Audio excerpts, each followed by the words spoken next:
Goeienaand, baie welkom by Philadelphia se Bybelstudie as 'n voorloper vir bidure op die 5de Augustus. Dit is regtig my voorreg om hier so saam met u te wees. Dit is my voorreg dat ons die woord kan oopmaak en dat ons dit kan bestudeer. Kom ons sluit gou die oë voordat ons dit doen. Liewe Heer, dankie vir u woord. Raak ons asseblief aan vanaand terwyl ons lees, dat ons kan leer en dienooreenkomstig leef, asseblief. In Jesus naam, amen. So, ek gaan vanaand se gedagte begin en ons praat oor die gelykenisse van Christus. Vir die volgende rukkie is dit die Bybelstudie, die gelykenisse van Christus. En ek wil afskop met die gedagte dat menslike logika faal. Ons duik in die hek as ons dink ons het al die antwoorde sommer beskikbaar. En 'n voorbeeld daarvan, daar was op 'n stadium 'n Amerikaanse politikus wat gesê het dat Osama bin Laden is of in Afghanistan, of in 'n ander land, of hy's dood. Die aanhaling begin eintlik waar hy sê, we are of certain knowledge. Ons is doodseker dat hy is of in Afghanistan of in 'n ander land. Dis pel, waar gaan hy wees anders is dit? Hoe kan dit wees? Op 'n meer ontstellende vlak is iemand het op 'n stadium gesê, die rede waarom dit wat in hulle baarmoeder was, dis 'n dame wat praat, die rede hoekom dit wat in haar baarmoeder was, 'n kind was, is omdat sy een wou hê. Maar as sy nie een wou hê nie, dan sou dit nie 'n kind wees nie.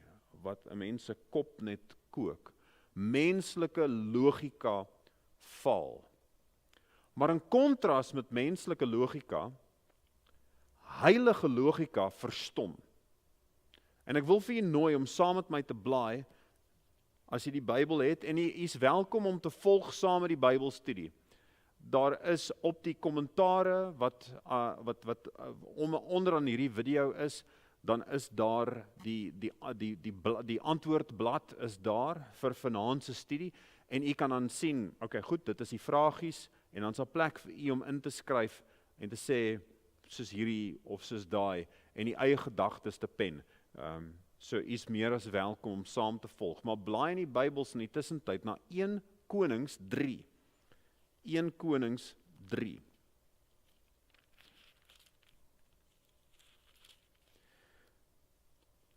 In 1 Konings 3 dan sien ons daar is 'n baie treffende aanhaling van Salomo.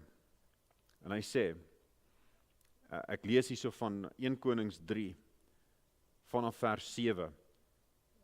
Hy het nou net koning geword en hy sê, nou dan, Here my God, u het u knegt koning gemaak in my vader Dawid se plek, maar ek is 'n jong seun, ek weet nie om uit of in te gaan nie. En u knegt is midde onder u volk wat u verkies het, 'n groot volk wat nie getel of bereken kan word weens die menigte nie.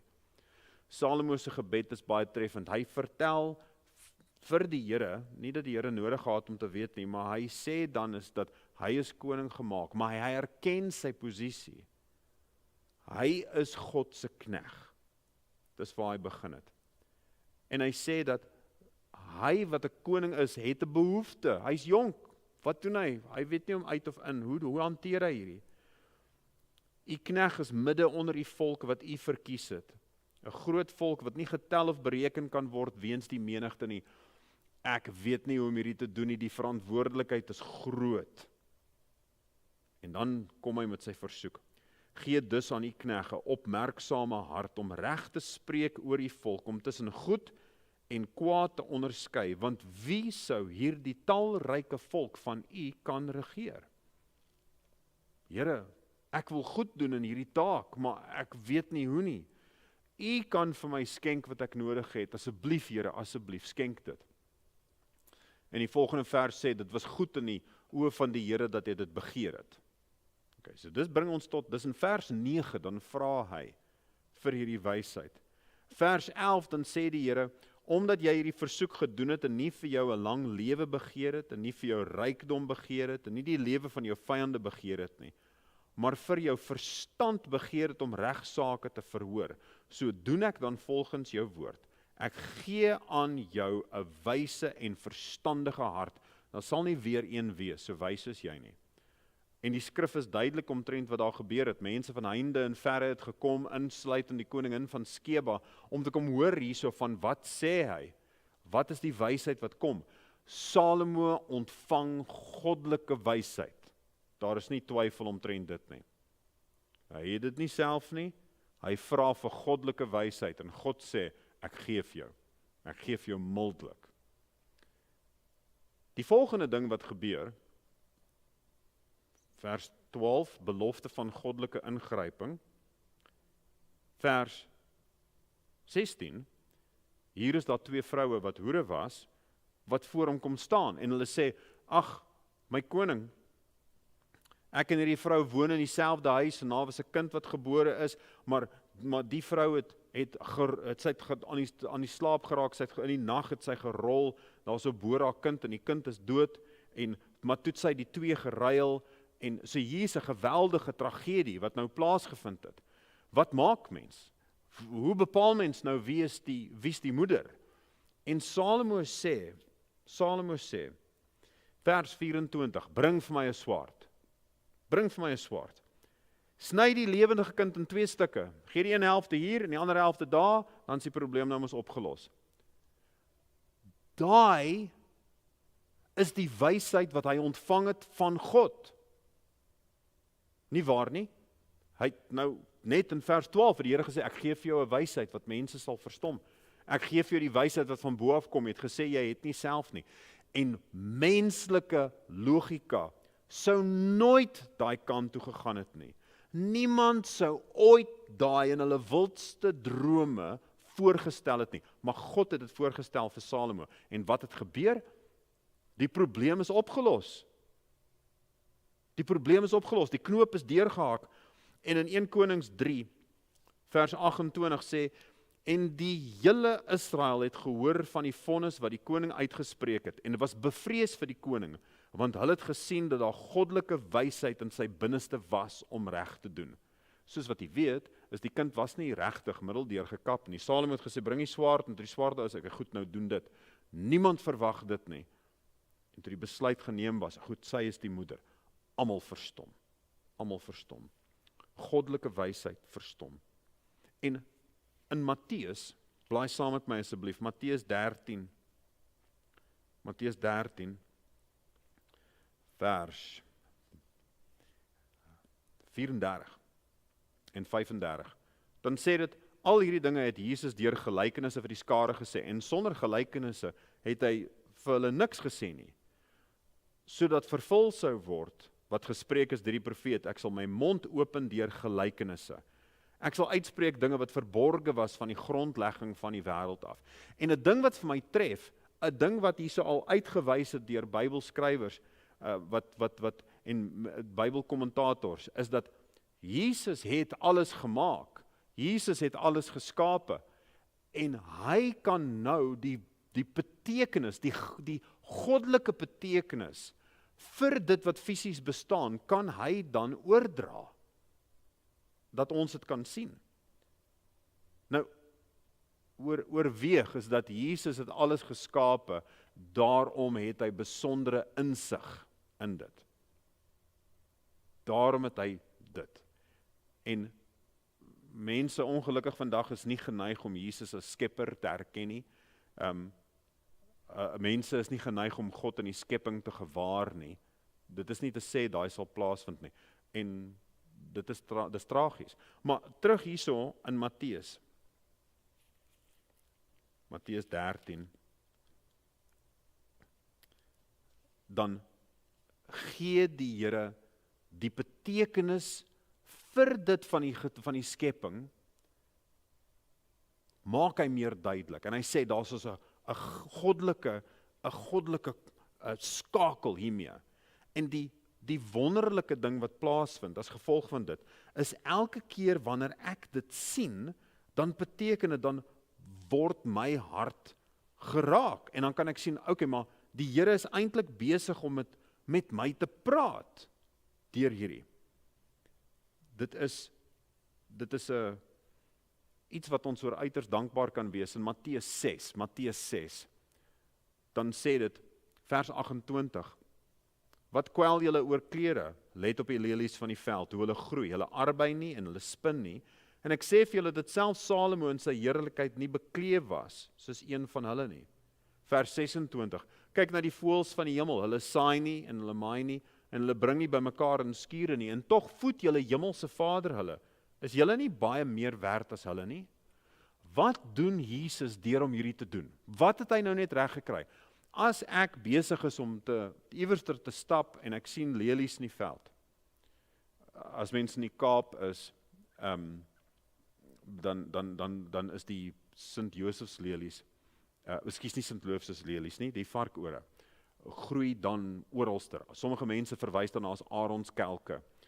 En dit is so mooi om hierdie aronskelke daarso te sien, wat groei in die nat gebiede, en jy's getref daardeur, van hoe mooi dit is, maar dan ook herinner dit vir jou, as jy daai sien, die Here sorg vir hulle. Die Here klee vir hulle, die Here sal vir my ook klee. Wanneer ek voeltjies sien wat by mekaar drom, ek weet nou die dag, dit was my so treffende beeld, en ek is jammer dat my hande was op die stuurwiel van die voertuig, dat ek nie 'n foto kon geneem het van hierdie nie.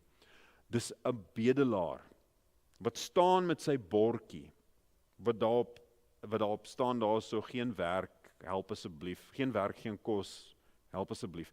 En hy het dit onder sy een arm gesit, en hy was besig om van die brood wat hy gehad het, te gooi hierso, vir duwe, en dit het om hom gestaan, so sweaterhiel van hulle, dis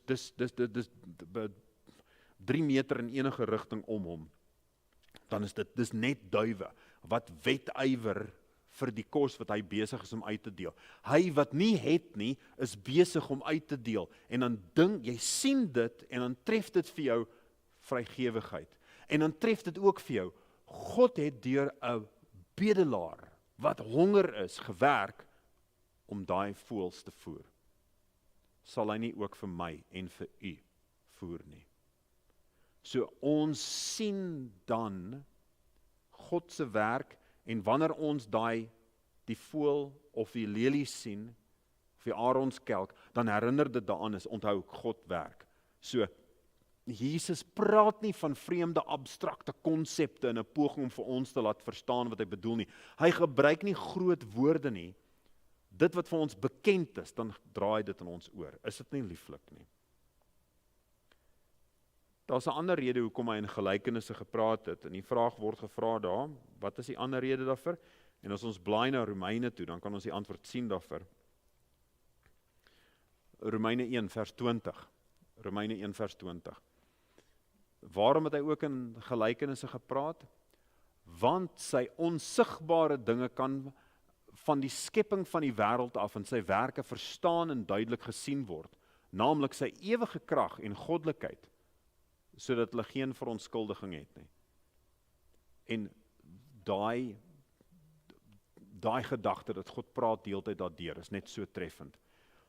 En die mense wat dan nie verontskuldiging het nie, dan gaan dit verder, omdat hulle, alhoewel hulle God geken het, hom nie as God verheerlik of gedank het nie, maar hulle dwaas geword in hulle oorlegginge en hulle onverstandige hart is verduister. Mag het so wees dat ons nie daar is nie, mag het so wees dat ons hart nie verduister is nie, maar juis verhelder, as ons die skepping sien en ons erken God in sy skepping, dan sê ons, hoe wonderlik is hy nie. Die gedagte van hierdie, die mense wat sy hart verduister is, dan tref dit 'n mens. Jesus het deur gelykenisse gepraat, want as hy direk die heeltyd vir die rabbies en die priesters en die skrifgeleerdes, die Herodiane, die regeerders, die wêreldliewende mense, diegene wat bevoordeel was teen hulle, iemand wat beskuldiging teen hom wou gevind het, dan kon sy bediening kort geknip geword het.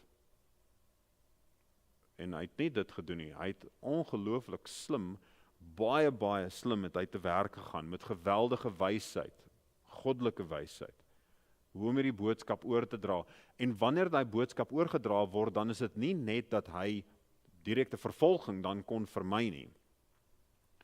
Dan het dit ook so gebeur, dat dit nie net in daai tyd van toepassing was nie. Dit is dan in enige tyd en enige plek, dan kan mense verstaan, aha, dis wat hier in die gang is. En die Herodiane, die Fariseërs, het nie almal van hulle het verstaan, van daar wat oorgedra was nie. Kom ons dink net gou hier so 'n ander rede van hoekom die Here op daai manier gepraat het. Kom saam met my asseblief na 2 Samuel 12. 2 Samuel 12. En in 2 Samuel 12 dan het ons nou net die groot katastrofe gehad van die dood van Uria. En wat gebeur het tussen Dawid en Batseba, en dis 'n hele gesprek op sy eie daai. Maar kom ons hou dit eenvoudig. In 2 Samuel 11 dan leer ons die volgende. Dawid was veronderstel om uit te gaan op oorlog. Want is die tyd van die jaar wanneer die koningsoorlog maak, en hy was by die huis. Hy was ook ledig, want dit sê dat in die aand toe hy opstaan van sy bed, so die hele dag dan lê hy net daarso. Toe het hy besluit om Batseba vir homself te vat. Dis interessant om te sien in 11 vers 4, dan Batseba teruggegaan na haar huis toe. Sy het nie oorgebly vir breakfast nie. So, sy's nie 'n so gewillige party tot hierdie hele saak nie. Dawid het toe na die daad, en hy hoor dat sy swanger, dan het hy 'n hele veldtog van stapel gestuur om vir Uria terug te kry en sy sonde te probeer toesmeer. So hy verdoesel dit, hy gebruik staatshulpbronne vir sy eie saak. Hy probeer om Uria dronk te kry, toe hy nie slaag in dit nie, hy sien hierdie ding werk nou glad nie.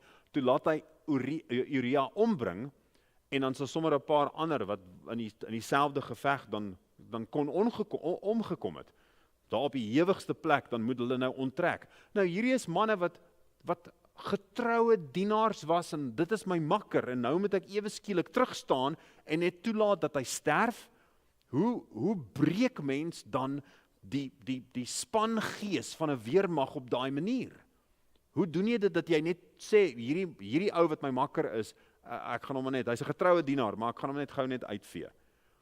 Dawid is nie bang om geweld en leuns te gebruik om sy eie sake deur te voer nie. Dit sien ons duidelik. Nou met daai as agtergrond, kom Nathan na hom toe, en hy moet nou vir hom aanspreek daaroor. En wat doen Nathan? Hy sê vir hom, koning, ek het 'n storie om vir u te vertel. En mens lees dit in die begin van 2 Samuel 12. Daar was 2 manne in 'n sekere stad, die een was ryk en die ander was arm. En die ryke het 'n groot menigte kleinvee en beeste gehad, maar die arm een was so lief hier so vir die lammertjie, en hy het die opgepas, of dit sy eie dogter was, het geslaap in sy skoot.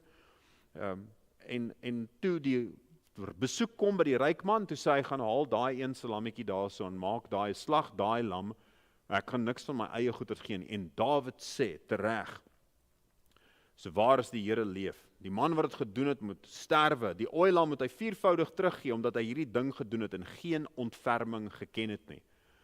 Deur middel van 'n verhaal, deur middel van 'n storie, raak Nathan Dawid, wat hardvogtig, gewelddadig, op die stadium en vol van bedrog is, hy raak eintlik van hom aan.